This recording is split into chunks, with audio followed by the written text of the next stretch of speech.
Hey, everybody. Welcome back to another episode of the Horse Geeks podcast, where we look at horses and riding from the inside out. I'm Kirsten Nelsen, professional horse trainer, and with me once again is Stephanie Carter, and she's certified FNTP, which is Functional Nutritional Therapy Practitioner.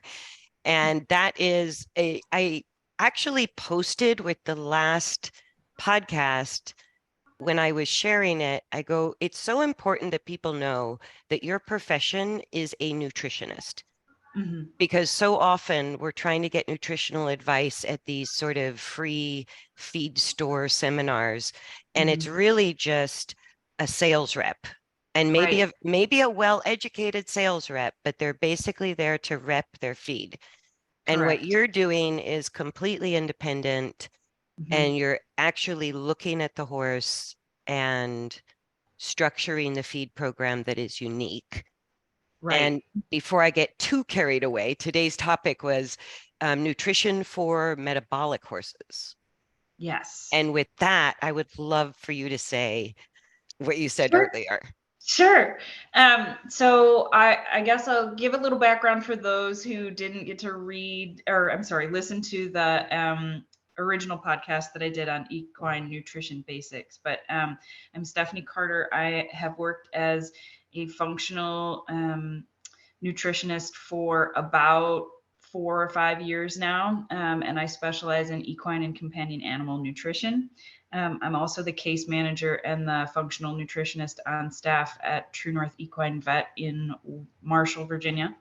Um, and I was really excited when Kirsten brought me this topic to discuss because I think it's so critical that metabolic horses in general have the nutritional support, because when you receive a diagnosis of insulin resistance or Cushings or both, I think those horses are the ones where it's absolutely critical that they have the diet dialed in to support them long term. And it's such an important conversation because there are so many owners out there who, that's their heart horse, and they're struggling for years and years trying to figure out what to do to help them to control, insulin, or control the ACTH for Cushing's, or they're having laminitic events or chronic infections and things like that related to those metabolic issues. And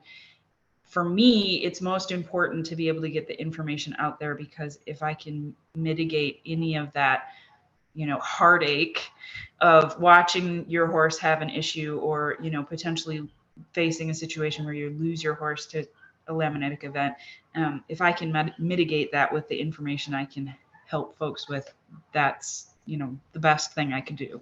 Yeah, and metabolic issues, which is Cushing's, as you mentioned, which also is PPID. A lot of people will Mm-hmm. call it that. And Mm-hmm. then insulin resistance, IR, or you said there was a new name for insulin It's Yeah, insulin dysregulation. dysregulation. That's it. Mm-hmm. And so any of those diagnoses or pre-diagnoses, like you can avoid the diagnoses, Mm-hmm. what you're saying is really by paying attention to diet. And if once the horse becomes critical, I've watched, oh my God, thousands of dollars in supplements and Right. medications, and it's hard management, and you have to have a specialized farrier, and it Right. just compounds. And so Mm-hmm. I think your message to any horse owner that even sort of suspects the horse might have metabolic issues, what Mm-hmm. you're going to talk about today could be before the diagnosis, Right. during the diagnosis, or Mm-hmm. after the diagnosis. It would all be appropriate.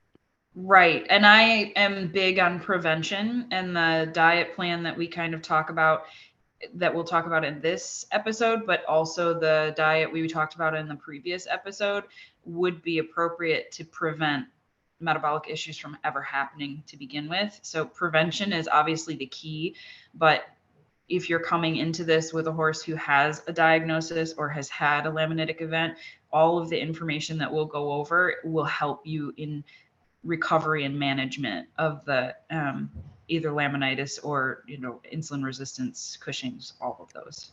Excellent. And I love that you're helping people take the power in their own hands too. Yes. That is really the power of education, and putting good information out there Mhm. is empowering horse owners to not be at the mercy of whatever professional shows up with whatever opinion.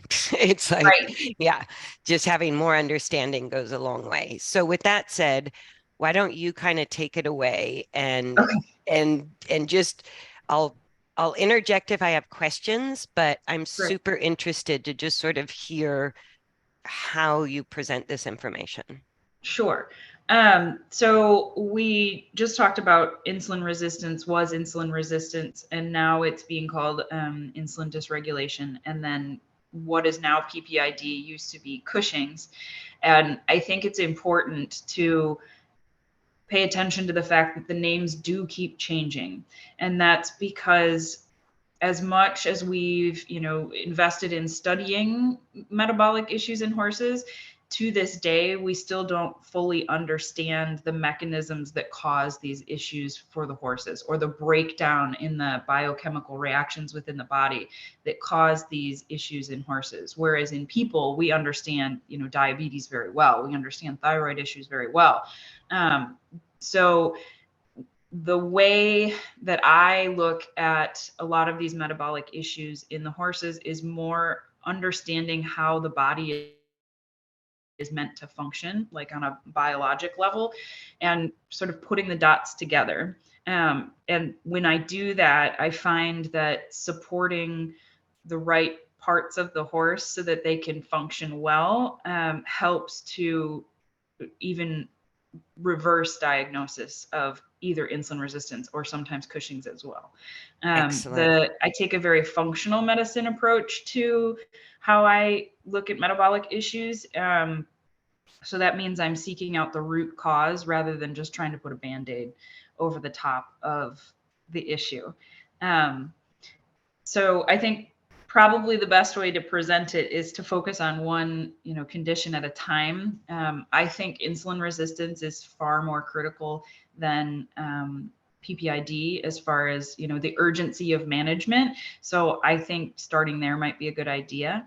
And like I said in the beginning here, the diet is really, really critical for these horses.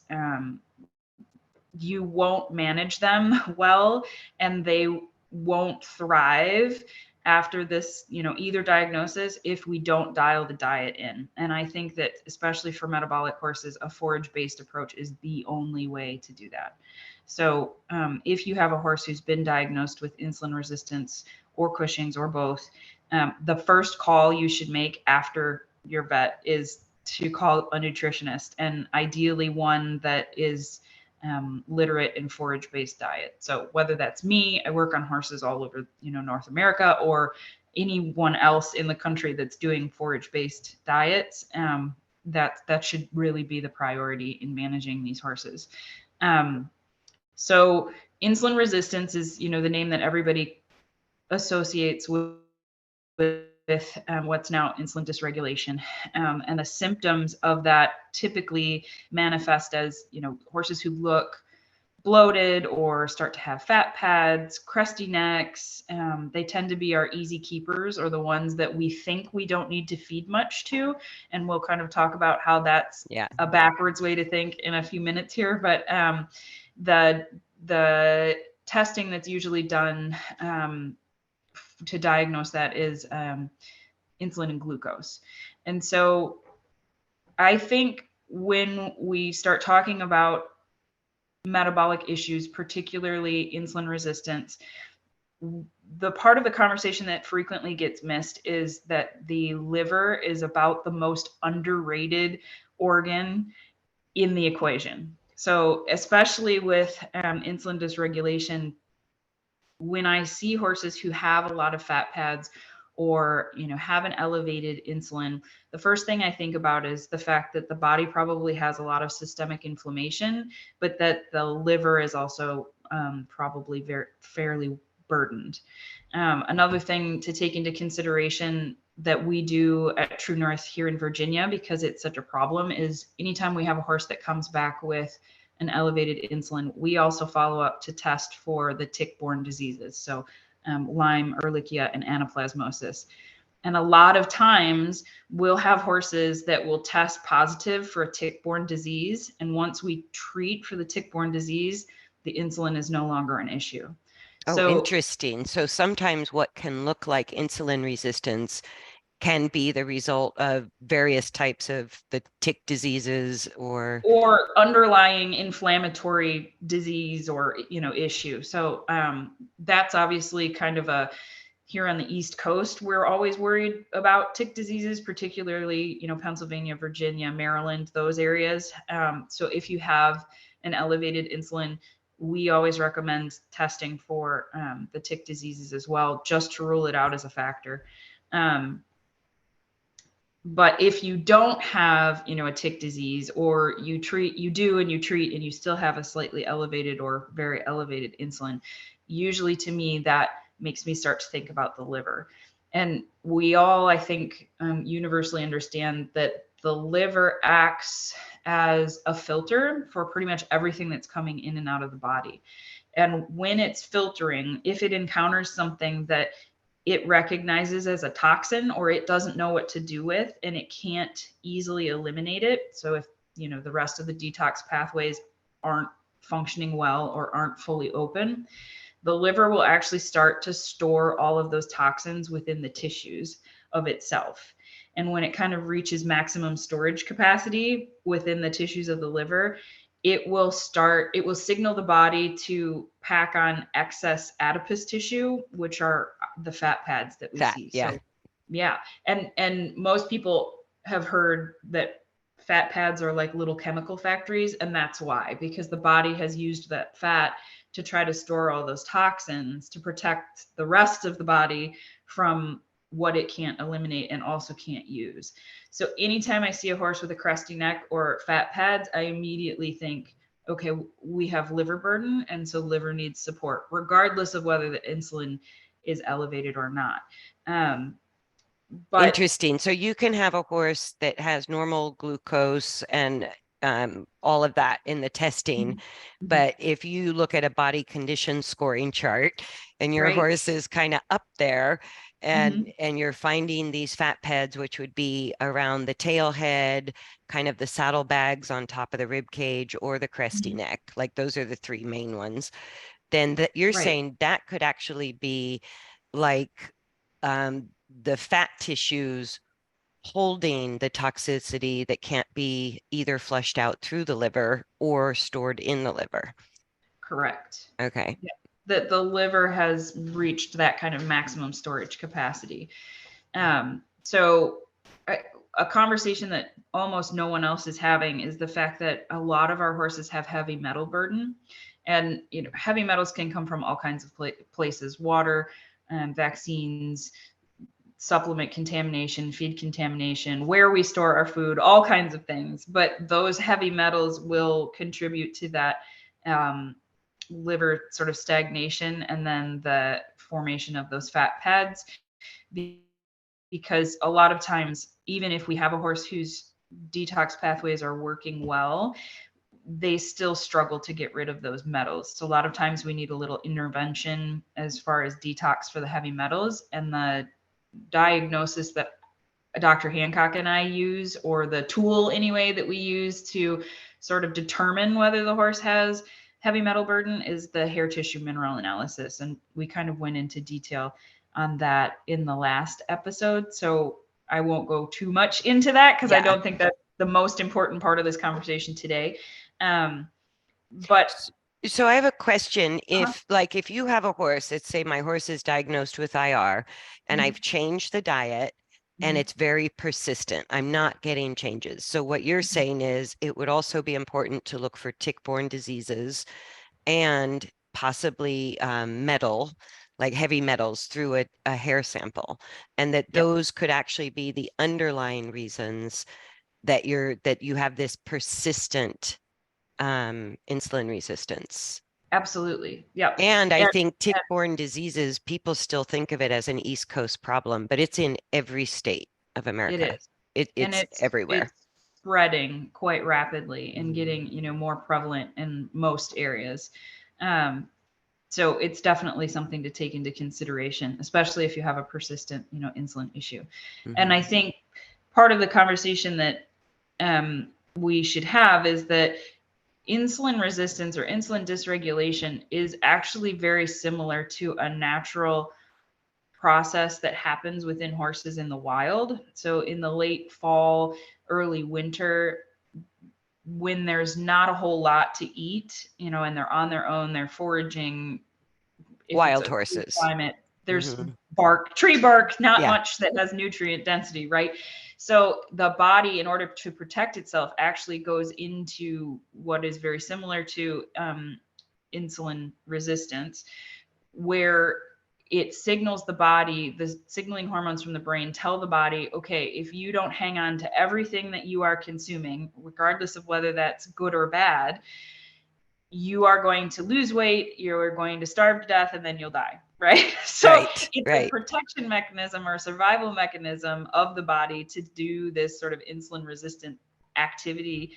And I think that's where a lot of people get into trouble when they're trying to feed insulin resistant horses, because the first thing the vet and Mary Sue in the barn and the trainers all say is restrict caloric intakes, don't give them a lot of hay. And that's actually the number one worst thing we could possibly do, because when we restrict the forage, when we restrict caloric intake, we inadvertently push the body further into insulin resistance, because it signals those hormones from the brain that say I'm starving. And so the Winter is horse, coming. Yes. right. Right. And so the horse starts hanging on to literally everything, whether it's good or bad or not. So when we restrict caloric intake, especially when we're restricting the forage, we're actually going to get fatter and fatter and fatter horses. It's not going to help them, which is counterintuitive, but they're meant to have access to forage 24 hours a day, 7 days a week, 365 days a year in captivity. Right. And it reduces those stress hormones, thinking that you're going into winter mode. Right. No, that makes perfect sense. And almost every horse that I've cared for that comes in with an IR diagnosis, they're eating a handful of food, just enough to get them to eat about 2 handfuls of supplements and medication. And then they're like, only, low starch hay, which I agree with, but they're only saying limit the hay. So only half the normal amount of hay and this little handful of food that's almost more supplements than it is food. Right. And it's usually not very nutrient dense, because again, it's going to be, my top 5 inflammatory ingredients that, again, we talked about in the last episode. But if anything has soy, wheat, corn, molasses, or canola in it, it's going to cause systemic inflammation. It's not usually very nutrient dense. And it's, especially the soy, is a known endocrine disruptor, meaning it inhibits the ability for the body to produce hormones the way it should. And those can be in supplements, as any of those ingredients are in a lot of supplements, not just the sort of the prefab feeds. Like the bagged feeds, I couldn't find one that doesn't have one or more of those ingredients. And especially the low starch feeds is what these horses get put on first. And then they have 0 fat. So can you talk about how fat works? Why would we give an insulin resistant horse more of the hay? So the hay, everybody understands, Timothy pellets, Timothy cubes, hay 24/7 that's low starch, like low NSTs. And so why would you give a fat horse fat? That's always the number one question. Why? Because nobody with an IR horse has that horse on a fat supplement across the board. Right. So I think it's important to distinguish just fat versus healthy fats. And the healthy fats are really important, not just for insulin resistance, but also for PPID, because the body, in order for the body to have the ability to inflame and anti-inflame and heal and produce and transport healthy hormones, the body needs fat, but it needs healthy fats. So for my metabolic horses, my favorite fat is a product called Cool Stance, which is actually a coconut meal. It's very low NSC. It's hard to overfeed, and it has a lot of medium chain fatty acids in it that you won't get from just about any other fat supplement or fat, feed, high fat feed that you can find. So that's kind of my go-to fat for these metabolic types. With the Timothy is usually easiest for people to get a hold of. So I use that as a forage, whether that's hay or, in a hay pellet or cube. And then obviously we have to round out with a really high quality vitamin mineral. And I think that these metabolic horses, and we'll kind of get into the conversation when we get to PPID, that I think these metabolic horses all need extra B vitamins and magnesium. So I typically use Horse-Tex High Point Grass is the vitamin mineral that kind of rounds that all out to help support them long term. And that's kind of the base for your feed. I don't usually talk too much about what to do as far as detoxification or detoxification of the liver, only because if you don't do it slowly and you aren't really familiar with detoxing as a whole, it can be dangerous, because if we don't open those detox pathways and do things slowly over time, if we if we kind of ask the body to let go of all the toxins and there's no place for them to go, we're kind of flooding the body with toxins and they're just floating around, and that can be, kind of potentially a dangerous situation. So it's important. Right. So like detoxing or heavy metals would be under the care of the vet and the nutritionist. It's not something to try to do on your own. Right, exactly. And then the fats, when you say healthy fats help transport the right hormones, am I getting that right? So what are there any other, beside, if the coconut meal is sort of the ideal, and I know another brand you recommended was like a stabilized rice bran / coconut meal, which was the Renew Gold. Right. And then is there anything else, like, is there, other than like corn oil, soy oil, obviously all of those oils, Right. are there other healthy fats like flaxseed or sunflower seed or sunflower oil or olive oil? Or is there any, like, are those sort of stay away, or would those? So usually when we're dealing with inflammation, we don't want to give anything more that could be inflammatory. So your omega-6s are kind of the almost inflammatory fat, and we tend to get enough of those. The horses and humans tend to get enough of those from what we're eating anyway, but it's the omega-3s and sometimes the 9 that they need a little bit of support with. So I actually stay away from, soy oil, canola oil, obviously. Sunflower oil is something I stay away from, not only because it's high in 6, but because it's usually rancid before it gets in the bottle, just because of the way it's processed. So it ends up being inflammatory. Usually, if I'm going to do any kind of oil, I usually do a coconut oil. And yes, that's higher in omega-6 than it is anything else. But I think, again, those medium chain fatty acids are important. And the coconut oil tends to be very soothing to the GI tract, but it also helps support brain function. And so when we start talking about Cushings, the brain starts to be a bigger component to that, right? So I think coconut oil is about the safest. You can feed olive oil if it's, organic, cold pressed. Regardless of the oil, it should be organic and cold pressed, but you can feed olive oil. I find a lot of horses don't particularly love the flavor of olive oil, and feed it. I would stay away from fish oil because it's not something that would naturally ever be in their diet, if they were left to their own devices. So I don't think that one's actually very appropriate to be feeding them. So I pretty much just stick to the coconut oil if I need to use an oil. Or I haven't worked with it as much, but sea buckthorn oil is another one that you could use too. Mm. And then I don't quite have I still can't quite wrap my head around why when we feed fat to fat horses, is it helping the liver or is it helping, you said it's helping the hormones adjust? Right. And that's what Um, actually starts to flush out the toxicity that could be stored in the fat pads. Is that sort of how it um, works or? I think the hormone conversation is almost more important when we're talking about Cushing's or PPID, Okay. because that's more of a hormonal issue than necessarily the insulin resistance. But the healthy fats are important because the body needs those in order to first produce all the hormones in the body, and then also in transporting them to the areas in the body that they're needed.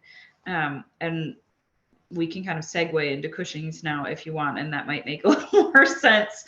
But Cushing's, which is PPID, and PPID stands for pituitary pars intermedia dysfunction. Oh, thank you for that. But anyway, Also known as Cushing's. right. Everybody knows it as Cushing's. Right. So symptoms of Cushing's tends to be a horse who has chronic infections, like if they have potentially chronic infections, like abscesses, wounds that are slow to heal, even sometimes some nasal drainage if they have, kind of infection that just doesn't seem to resolve. It can be an indication that the horse is cushingoid. Poor top line, of course, the long shaggy coat, but usually that's very, like, we're not pre-cushingoid now, we're very cushingoid by that point. Yeah. Doesn't shed well, anhidrosis, which is the inability to sweat. Those can all be indicators that the horse has Cushing's. So diagnosis is usually done through blood test again, and we're testing ACTH. There's standing ACTH, which is when you just draw the blood from the horse on any given day without giving hormone to stimulate. And that's usually the diagnostic that the vet I work for uses versus the TRH stim, which is when you do a blood draw before you give hormone to stimulate, and then you draw again after you give hormone to stimulate.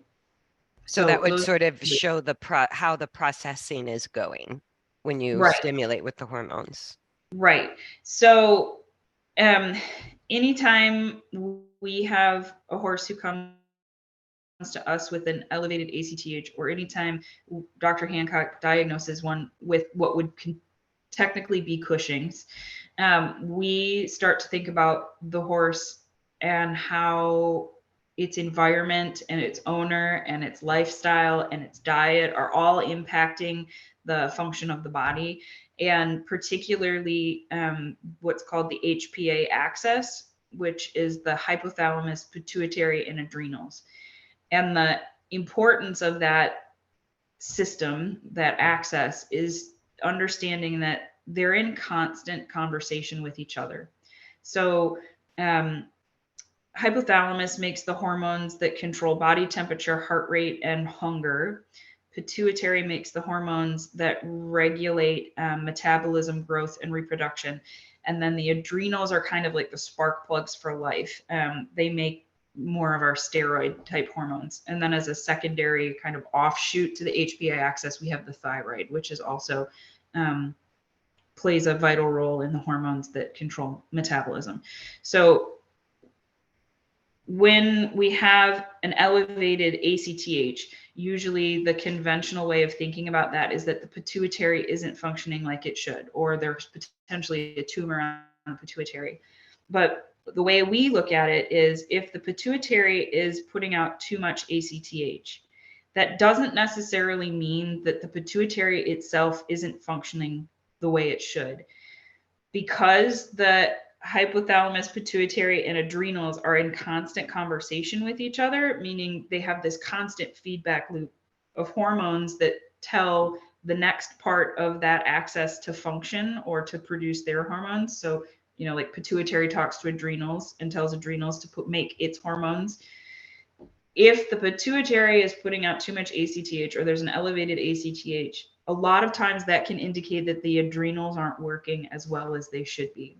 So especially when we see horses who have elevated ACTH are on Presend or Pergolide, which is the drug that's usually used to control, ACTH. If it's still not controlled and they've been on Presend or Pergolide, and the dose of that Presend or Pergolide just keeps increasing, because there's horses out there that are on 2-3 tablets a day, which is it happens a lot. Yeah. And Yeah. it happens frequently that the dose just keeps getting increased and the symptoms are not getting much better. Right.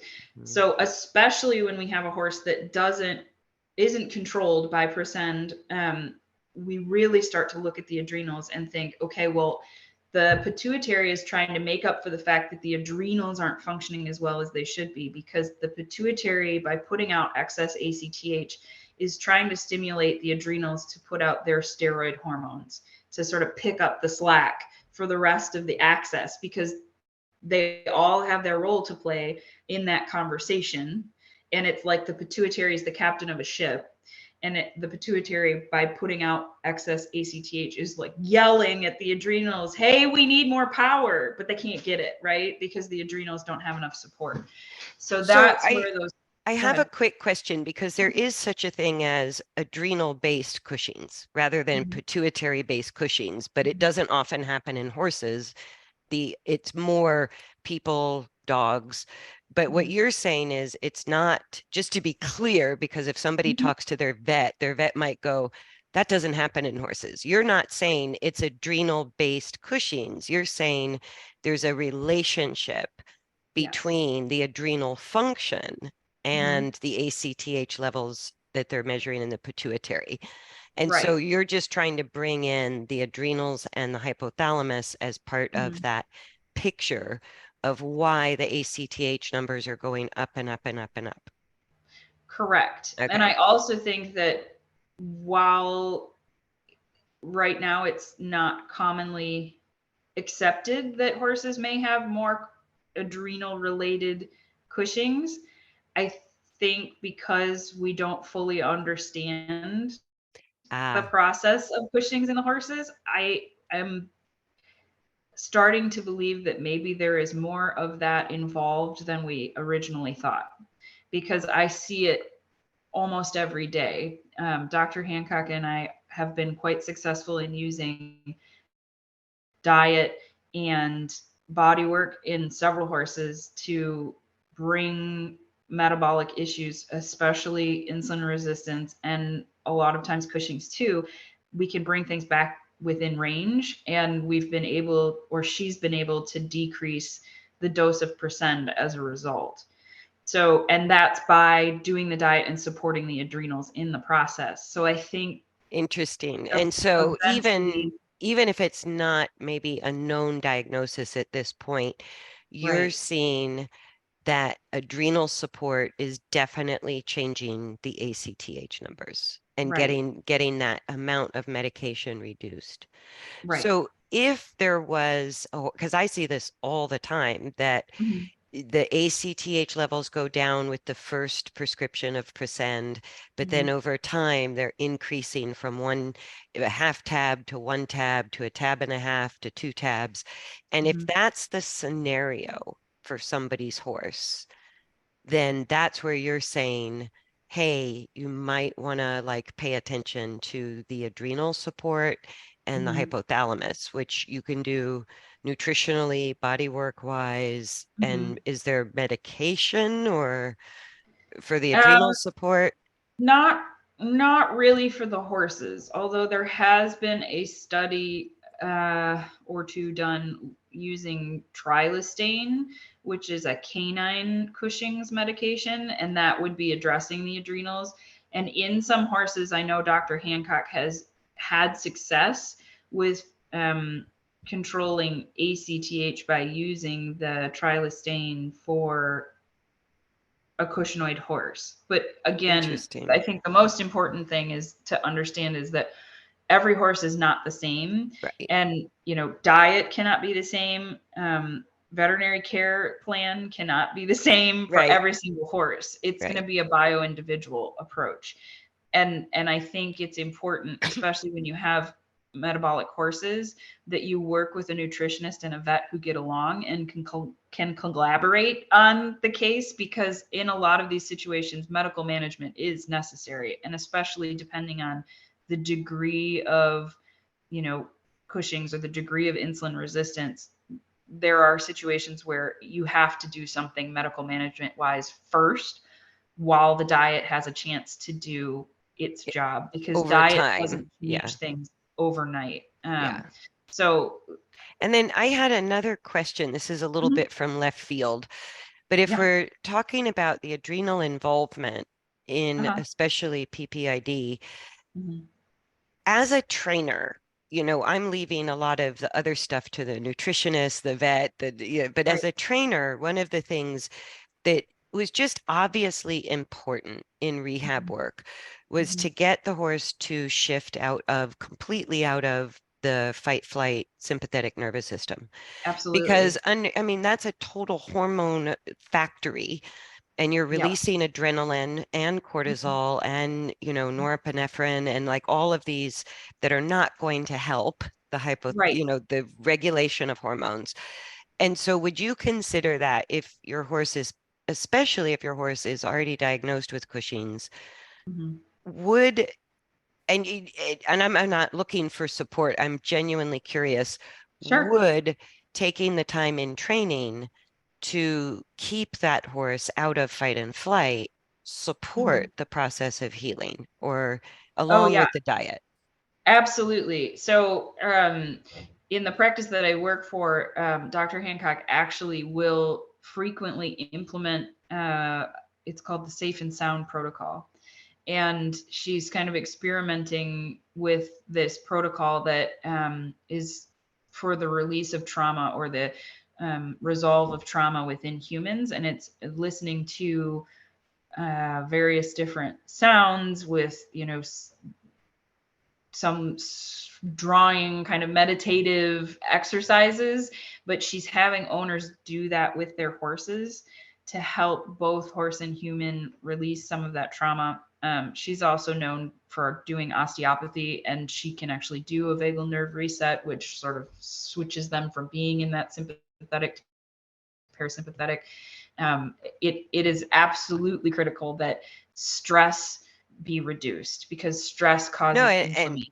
I wrote a whole workbook on that called Basic Handling, like how to get your Yes. horse calm when you clean the feet, when you teach them to Mhm. cross tie, when you're Right. handling them in the barn, if you have food aggression. And it's Right. like those kind of common problems, I think because they're common, I don't Mhm. think people realize the health impact of every time your horse is getting so tense that Right. they're snapping and biting, or they're Mhm. getting so anxious that they Mhm. get labeled as ADD, they can't pay attention, they Right. can't keep their feet still, that there's Right. a real health impact by allowing your horse to stay in that emotional state on a Mhm. regular basis. Especially, I think a lot of people think fight and flight, but they don't remember that there's fight, flight, and freeze. And And freeze is kind fawn. of the yes, and Yes. yes. And so that's those horses are usually the ones who are very quiet, super obedient, never step out of line. They're just, the solid citizen that everyone looks for, But but they they're actually usually blow up so in a big way. right. They're so shut down and they're so frozen that you don't even know. They won't ever tell you when something's wrong or when they're stressed out, because they've been so programmed that unfortunately people aren't going to listen, or that they don't have a voice, they don't have an opinion, they can't express themselves.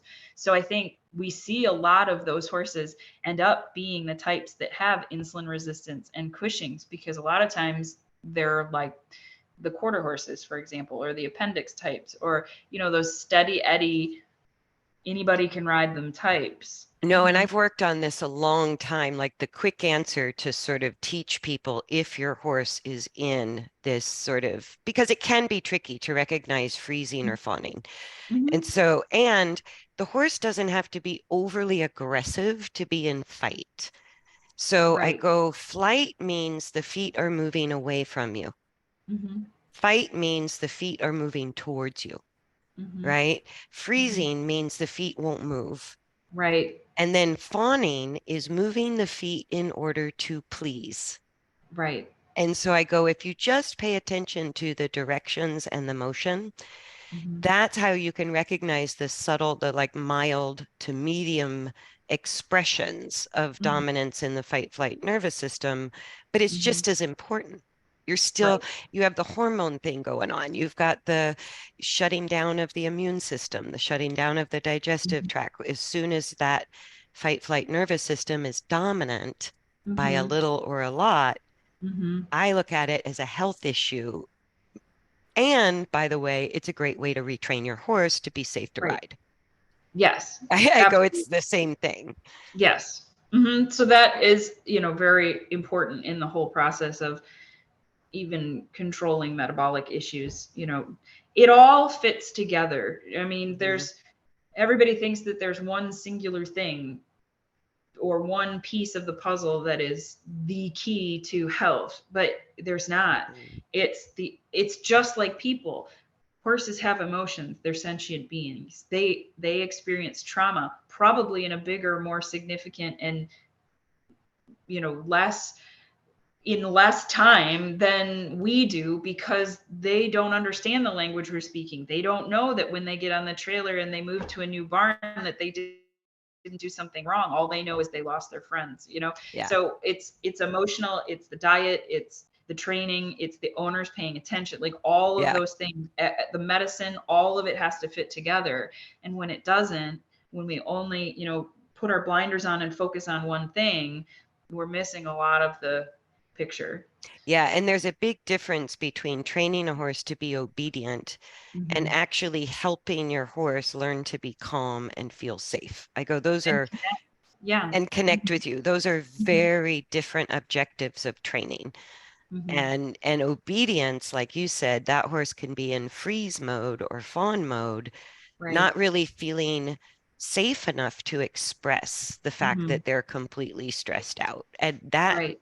I think, I'm glad to hear you sort of reinforce, especially metabolic issues, because that's where I see it the most Oh yeah. is with metabolic issues. And it's like this slow, sort of low grade stress all the Mm-hmm. time that's Mm-hmm. wreaking havoc on the hormonal system. Yes. Yeah. And all of it, not just the hormones, but the whole body, the immune Yeah, system, the gut, all of it. It is all impacted by stress, just like in humans. just like We're us. all we all fall apart when we have long-term, sustained stress. So yeah, I think we have to look at the whole picture, not just one avenue.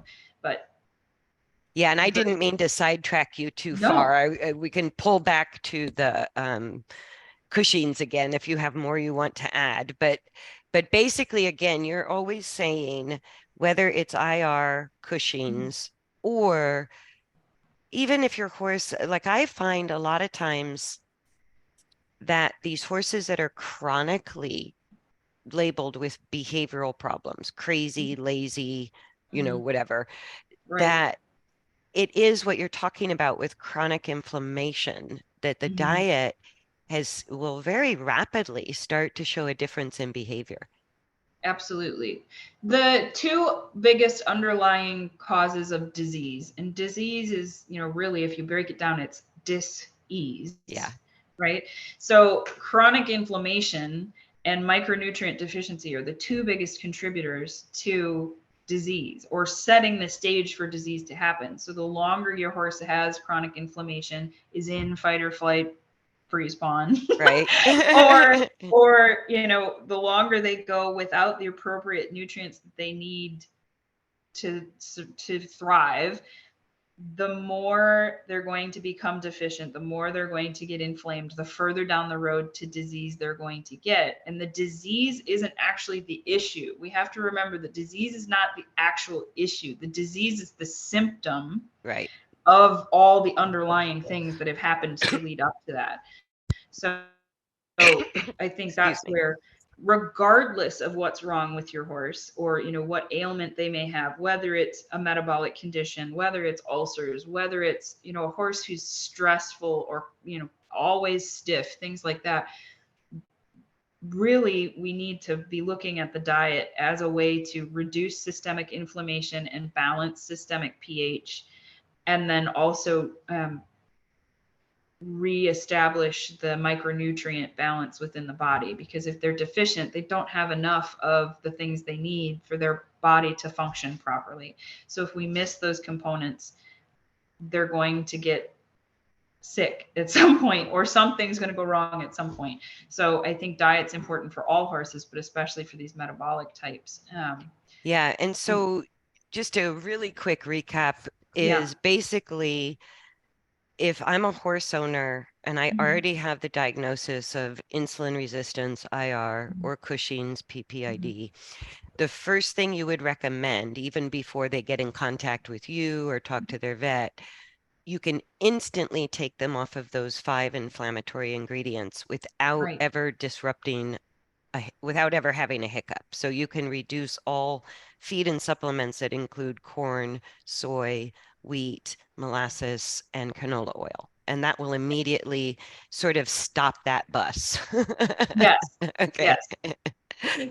And so then you can change the diet again almost immediately. So if your horse already has a diagnosis of IR, you're already monitoring your hay, you're soaking your hay, you're checking Mhm. non-starch, what is into Non-structural carbohydrates, that's it. NSC. Yeah, NSC, non-structural carbohydrates. And so, but you're saying put hay in front of them 24/7. Yes. Stop that Yep. winter is coming kind of Right. um, survival response, right? Right. So hay in front of them, and then you can actually, and I've done this at my barn, instead of that little handful of feed that they've been getting, Mhm. I actually will substitute in like Timothy pellets. Mhm. And instead of 2 cups, I'm giving them 2 pounds or more.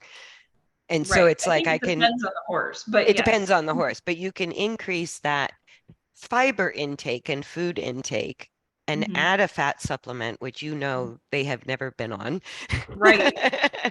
Right. And you're recommending the Cool Stance coconut fiber Mhm. for IR for metabolic horses. That's your number Right. one.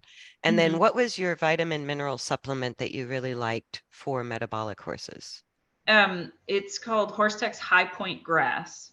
Okay. And a lot of times, depending on the horse, I will add in more zinc and copper on top of that. But again, it's sort of a bio individual Right. situation. So start with a high point grass because it has the extra magnesium and B vitamins that I think those horses have because they've had stress, chronic, at least low grade stress most of their life. And so they need the B vitamins and the magnesium. So that's my favorite for them. Mm-hmm. Great. So, and that's something somebody can do immediately after listening to this podcast. Yep. And if they Yeah. don't thrive on a forage based diet, it's usually because it either needs just a little more tweaking or there's something else underlying going on. And that's when, if they're not thriving, it's not necessarily because forage based doesn't work. Because I have horses that are, backyard pasture ornaments all the way up through FEI level that are on forage based diet. The forage Mm, based diet will work, but it will only work if you understand all of the parts of the yeah. puzzle. So they're Right. if they're not thriving on a forage-based diet, it's because there's some underlying condition going on, and that's usually when you need a little extra help. And like I said, I work on horses all over North America, so anybody can reach out to me anytime. But there are a few other nutritionists that work in forage-based only. Or find a nutritionist that isn't on commission to a feed company. Correct. And so it's like that's important that your nutritionist is independent. I think it's Right. also super important to mention Hmm. that horses that are currently on, say, 2 tabs of percent or pergolite, or they're on Right. insulin wise, or they're on thyroL, Hmm. do not change that until you have a No. discussion with your vet and your nutritionist. Like that's where, Correct. even though the diet we just went over is safe for all Hmm. horses, Hmm. changing the medication and the supplements, not so much. So it's like, Right. and I mean by supplements, the supplements you're getting that your vet told you to get, Right. not the supplements that your neighbor told you to get. Right. And that's definitely, you definitely, anytime there's medication involved, it is outside your nutritionist's scope of practice to advise on medications. That's always something that you want to have a conversation with your, primary care vet for. I know Dr. Hancock at the practice I work for does do telemed appointments. So if it's a situation where you don't have access to help who is willing to approach things in a different way, she is available for that. But it's definitely not something, especially the Presend, you do not stop that Yeah, cold turkey, right. No, especially without talking to your vet.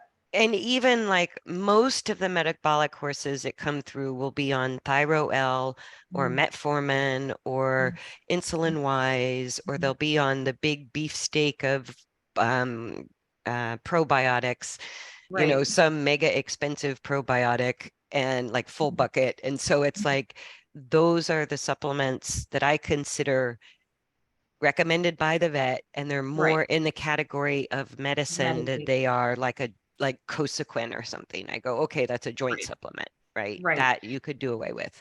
Right. But And I'm not sure how much time we have left, but you mentioned thyroid and thyroL, and I think that is kind of a misconception too, that usually if you have a horse that has a low T4 or has not had any thyroid blood work done at all, the last thing we need to be doing is putting them on thyroL, only because the usually when T4 is low or we have a diagnostic that says the thyroid isn't functioning well, that's a symptom again that the rest of the endocrine system isn't functioning well. So we don't want to just focus on one organ. We want to focus on the whole endocrine system and support all of it. And if we supplement with thyroL and the thyroid doesn't actually need it, or we stimulate the thyroid when it doesn't actually need to be stimulated, it can actually cause systemic stress, low grade internalized stress. For anyone who's human who has thyroid issues and has started thyroid medication, we all understand, because I have thyroid issues. We all understand that when we start taking thyroid medication, we're like, whoa, like inside we can think straight. It's like coming to life again. So yeah, especially if thyroid isn't actually the problem, we can actually cause the thyroid to stop producing hormone on its own and inadvertently be causing systemic stress, which causes the inflammation, which sort of just perpetuates the cycle we were just talking about. So right. it's not, it's And outside of one of practice, the side but effects of horses that have been on thyroL long term, when I was doing a little bit of research on my own, it Mhm. was a surprising side effect that I forget the medical name for it, but the sort of like constant hunger. Mhm. And that's one of the side effects of long-term use of thyroL was the horses get manic about having to eat all the time. Right. And and Mhm. and so that's what you're talking about, is that now the thyroid is maybe not regulating itself, Uh, right. Well, that it's and been more than overstimulated. right, right. It's overly stimulated. So, and again, it's outside my scope of practice to really talk about the medication part of it, Right, but that's right. kind of just the biological side effects of if we use thyroL and it's not actually the thyroid that's the issue. Right, right. No, and I think looking at all the interconnectedness of like the liver related to insulin resistance, related to fat pads, Mhm. toxicity that could be heavy metals or could just Yeah. be um, what else did you say? Um, not having enough fat to achieve a hormone balance. Right. Is that correct? Hmm. And then Hmm. with Cushing's, you're looking at the relationship between the adrenals, the pituitary, and the hypothalamus. Yes. Yeah, I think the biggest takeaway is probably liver is super underrated as far as any of the metabolic conditions or any condition really goes. I think we don't pay enough attention to um, the liver. And then just because we have an elevated ACTH, it doesn't necessarily mean that the pituitary is the issue. It got could it. be that adrenals and or hypothalamus or the whole HPA axis isn't functioning as well as it should be. And then with insulin resistance, it kind of goes back to that liver is completely underrated in that it usually means that the liver needs some support and detoxification. And in all of those But don't do situations, that on your own. right, don't do that on your own. But in all Yeah. of those situations, diet and using supplements that are appropriate to help with all of those things and optimal function have many times in my experience brought those levels back within reference range, and those horses no longer are, clinically cushingoid or insulin resistant. Yeah, and the numbers don't lie. I'm a big fan of blood work and Mhm. tests because I go, no matter anybody's opinion, at the end of the Right. day, the body isn't going to lie. Your Right. numbers are your numbers. Yep. And so Mhm. that's where I go, put it to the test, try it, and then if it's complicated, if your horse is in really a fragile situation, working with Mhm. the vet and the nutritionist, Mhm. everybody sort of getting on the same page, and maybe even the trainer, depending on your trainer. Like Right. all of that whole picture is about, restoring the body to balance, restoring the Yes. health. And not, it's a conversation that nobody really wants to have because nobody wants to upset anybody else. But I think it's important to consider how much, as far as stress and the stress causing, underlying inflammation that could be leading to these issues. I think it's important for all of us to be humble enough as horse owners to take a step back and realize our emotional state and where we operate Yeah. as far as our anxiety levels and the hopes and dreams and expectations that we put on our horses, how much our part in the relationship plays into all of this. Yes. So we have to be Yes. very humble and realistic in our ability to self-reflect and admit to ourselves when maybe we need to do some of the work to take the pressure off the horses because they do But it's absorb. actually empowering because one of the big thresholds for people working with me is that I'm asking people to change how they're doing what they already know how to do. And Right. that can be challenging, like you're saying, to look at yourself and go, what am I bringing to the table Hmm. emotionally or Hmm. energetically? Hmm. But it's also super empowering to know that just to Hmm. pause and calm yourself down and focus on your horse has Right. health benefits. Like, I don't Right. think people make that connection that it has health benefits, For performance both human and benefits. horse, because we're so Absolutely. connected to each other that regardless of whether you realize how connected your horse is to you, you're there. That's the reason we're all so attracted to the horses and want to be in their presence and near them is because That they, connection. yeah, they, for the most part, unless they've had a significant trauma of some sort in their life, for the most part, they're very willing to be vulnerable and connect. It's us that kind of muck up that No, connection. and a lot of the research done by the Heart Math Institute, Yes. specifically around horses, is super important to know about. Yeah. And that language that the horse is always speaking, whether we speak the language or not, is different. Hmm. But I go, Hmm. it's a nonverbal. Yeah. It's a nonverbal communication Hmm. that's as accurate as any language, but it's Hmm. coming in energy and frequency Yes. and vibration. So we're not always tuned in at that level. But Right. I started rehab work and really correct mechanical use of the body, when I suddenly was like smack in the forehead, it's for the health of the horse, not Yeah, just for performance. Like exactly. to me, the performance is sort of the guaranteed side effect, but I Hmm. know it's not my primary mission Right. because the whole health of the horse and the relationship, developing that relationship has got to be Hmm. part of it. Right. Well, and I think Deb tells us all the time, do it for the love of the horse or don't do it at all. And I don't think anything could ever be worded more perfectly than that. Yeah. Yeah.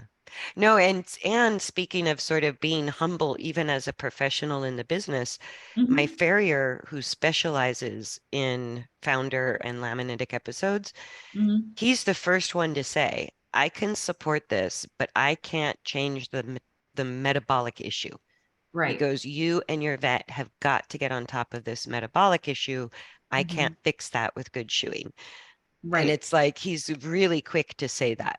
And I think Right. that's, I've always liked that about him because I go, he can't. He's just telling you the limitations Right. of what he Well, and can I do. think that that puts a lot of pressure on the vets too, because they unfortunately don't get a whole lot of nutrition education when they're in vet school. And so to go to your vet and expect them to be able to make recommendations outside of, the textbook conventional, this is what we do. Yeah, I don't think that they're able to do that. And that's not to say that they're any less of a vet or that they're right, any less right. capable of managing. It's just we have specialties in human medicine all the time. That's why we have Absolutely. dietitians. That's why we have, oncologists, and we have specialists for that reason, because you can't know everything. No one person can know everything about everything. That's why we Exactly. specialize in things that we do. So your vet may not necessarily be the best resource you can find as far as adjusting the diet. And that's where I encourage folks, sure, yes, take the recommendations of what your vet is suggesting. Obviously, follow what they're telling you to do medical management wise, but definitely talk to someone who specializes in nutrition It's an to help you get and. the diet It- under control. yeah, it's an and, not an or. Right. Right. And we Yeah, all need to be better, I think, about working together on things like this. absolutely. Yeah. I, Hmm. I agree 100% that it sort of takes a collaboration depending on the problem Hmm. of multiple professionals sort of looking at it from different angles. And I Right. think after the first podcast we did on just basic equine nutrition, we put your contact information in the details Yes. under the video, and those will be there again this time, you guys. But you got a lot of questions related to metabolic issues right off Mhm. the bat.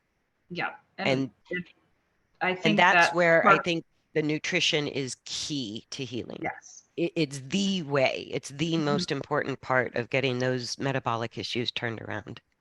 Absolutely. And also in, the prevention. We don't have to wait until they're in crisis mode to change the diet. We can change the diet ahead of time. And in most cases, we kind of cut that off at the pass. They don't get to the point where they're having, a laminitic event, or their insulin is elevated, or they're in a position where they're cushingoid. So it's important for all horses, but it's important for these horses who are predisposed to having metabolic issues, and the ones obviously who are in crisis mode. Right.